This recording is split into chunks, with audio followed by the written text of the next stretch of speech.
batch. Yeah, that was batch 2 or 3 or something.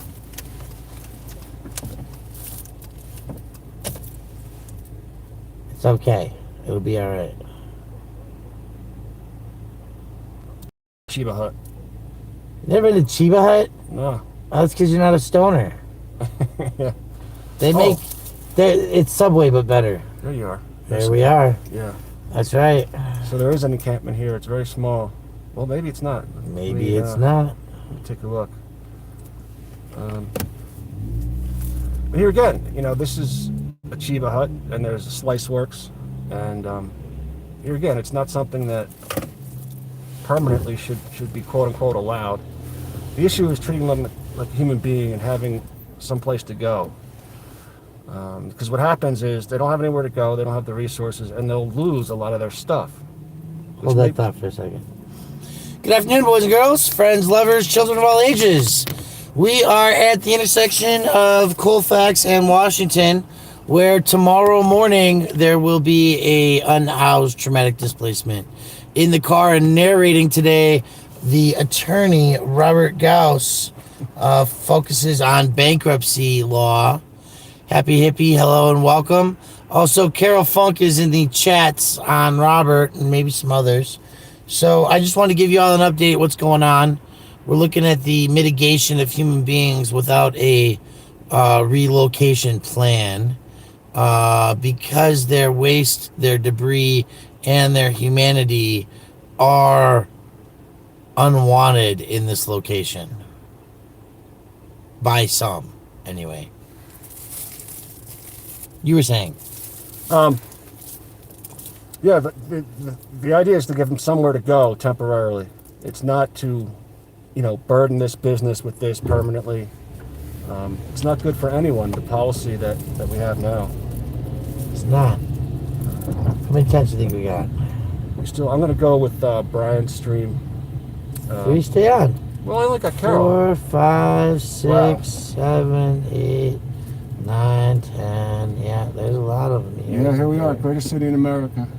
Greatest country in the world, rather. Can't even take care of... Hoo-wee. Old folks, young folks. Yeah, old folks, young folks. 25% of Denver's...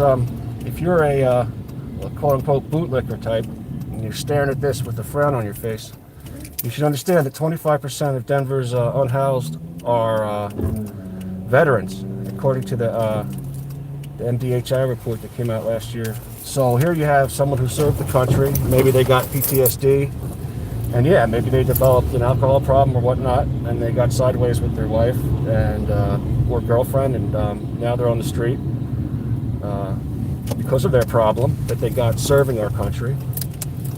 But now they're on the street in a tent, and the police are going to come along and tell them, no, you can't stay there. Even until, you find a place to go. You just cannot be there. And no, we don't have a place for you to go. Well, they had a place for them when they needed them to go run around Iraq, track down Saddam Hussein, and do everything we asked of them. But now that they're damaged, wow, look at this. This is tragic. Now that they're damaged. Now that they're damaged, they're not, they're not seen as human beings anymore. They're just seen as something to be pushed around. Anyway, I'm going to sign off and go with Brian's Cut the Plastic, or is it Seeking Justice today? I'm on cut. Cut the Plastic. Yeah. Ben, I don't think that Democrats have the answers we're looking for exclusively. I got to tell you that. Lacey, happy hippie. Yeah, guys, folks, we're here. You can see it's a mess over here. Okay, there's a stuffed animal hanging out of a shopping cart. It's not the cleanest sight. Okay, I keep having this discussion. John's delivery, huh? It's probably all overall, that Jimmy John's. what are you doing over there, huh? Don't be playing ads over me. Jimmy John's. What is it, your ads?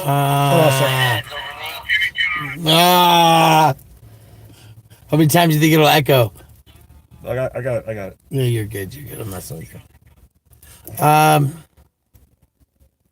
There's a lot of garbage here. there is a lot of humans too, though. There's zero service, waste management, trash cans. And they already have the fences up across the street. They already have the fences up a block down the street.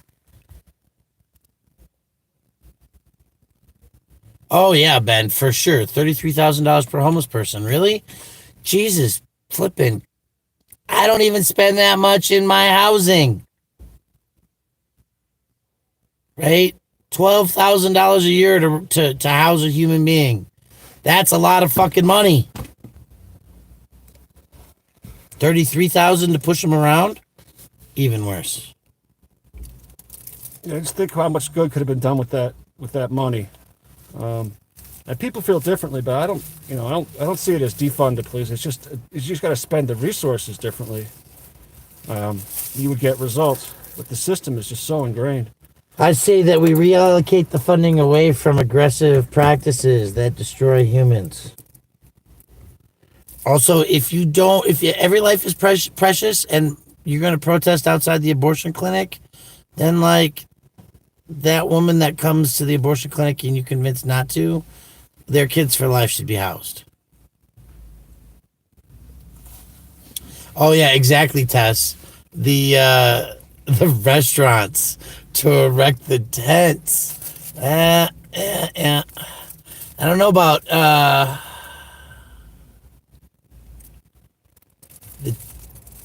yeah. So anyway, this is where we're gonna be in the morning. Yeah, I don't know that it's gonna be great for the. Whoa! Sorry for the spin there. Don't know that it's gonna be great for anybody to have this condition of human life facing them. What is going on with my phone?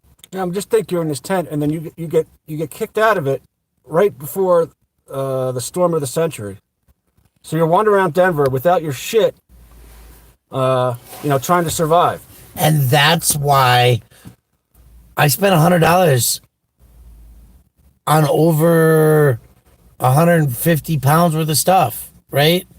I bought blankets, $50 worth of blankets, and socks, underwear, bras, jackets.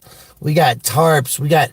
I was at the Wall of Moms dispatch point today, and there was like 1,000 pounds worth of stuff dropped off.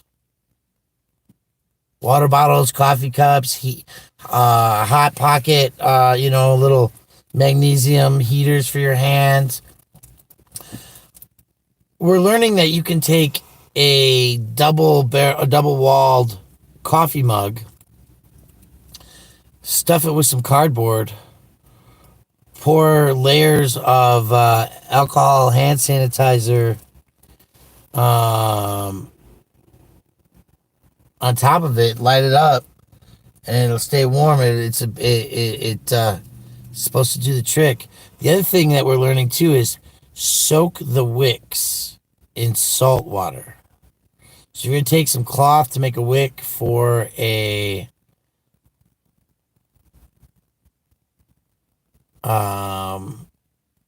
take a t-shirt. The idea is if you soak them in salt water, then lay them out to dry.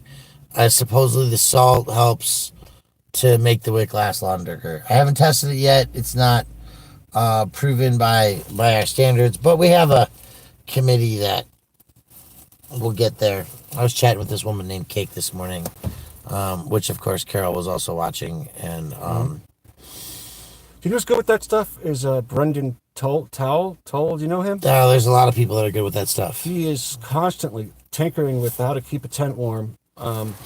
Yeah, I know who you're talking about. He's on the team. Yeah, great guy. We think there's probably 50 human beings there. They're going to be displaced into the city without their stuff in the morning. We really should go on the mayor's page and city council page and urge that they not do this tomorrow morning, because they're really going to hurt these people, possibly kill them.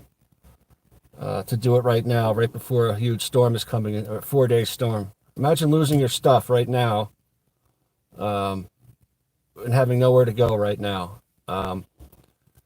And yeah, they'll open overflow shelters and whatnot, but you know, you can't take a pet, you can't be with your loved ones, and there may not be enough.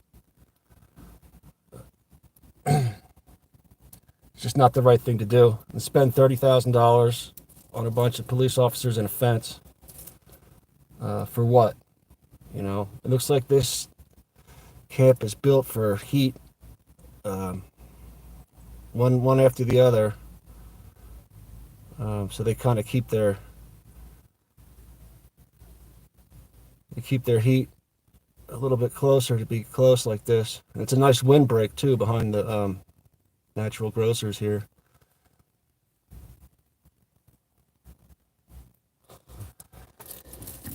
Yeah, and you know, the good people of natural grocers. That's rough. Yep. Let's see what's going on in the chat. Grab a smoke. I wish I could offer these people something, you know? Felt that way all year. Just sitting there watching. I mean, I do protest. Well, but I mean, here's the deal, and let's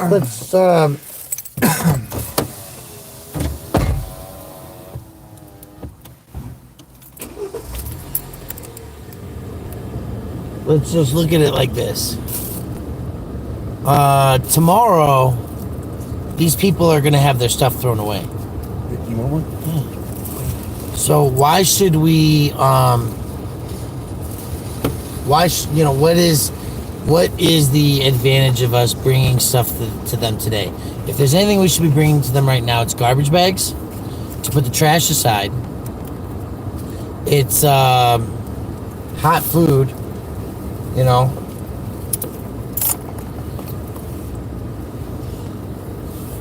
Bags to store their stuff.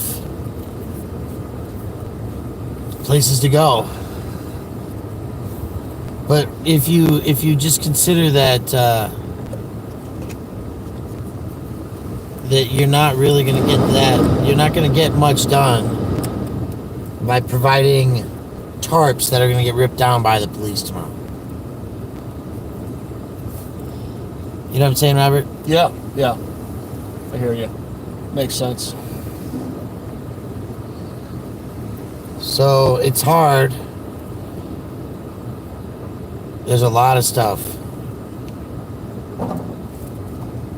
Yeah, it's distressing. One time I didn't interfere because I don't have those kind of cojones, but he was kind of yelling and screaming, and you know what? There's just nothing you can do, which is why it's so frustrating when the police show up. When they're not going to change their minds, and if you get too sideways and you interfere, they'll just throw all the shit away. Well, we had that happen this morning. Mm-hmm. So the guy, he loaned his car to somebody, some people. He's waiting for his stuff to come back. He was stressing out. John went to go get coffee and a donut for him, and the dump truck pulled up, and the MHS staff weren't there to help him organize or whatever. It was the cleanup crews that walked up and started like telling him, we're gonna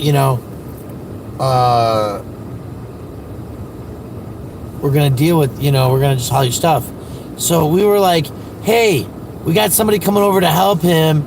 They went to go get donuts and coffee. Can you just wait a couple of minutes? Right? Let's de-escalate the scene. No. I got threatened with arrest. That didn't happen either. Mm-hmm. Right?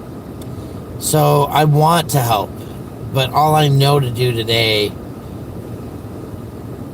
is make sure that they have some tarps for tomorrow.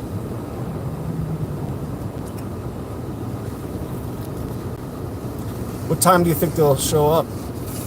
Sunrise. 5:30 is fencing, and 6 o'clock is beginning of destruction. Yeah, sometimes they'll even fence the night before. They probably can't with this one because it's right on the street. Yeah, they're going to have to block it to one lane. And it's where they move to that we're going to get them established, right? Where they go from here is the question. Do they go to 14th where they just put up all the fences and the blocks so that they can't, or you know, there's rocks in the sidewalks and there's fences everywhere over here. So they're not going to be able to get out of it very well. Anyway, folks, that's it. All I got tonight, huh? We're outside Washington and Colfax, the backside of the National Grocers, and we'll be here in the morning. Good night. Good night to all of you. We'll see you then.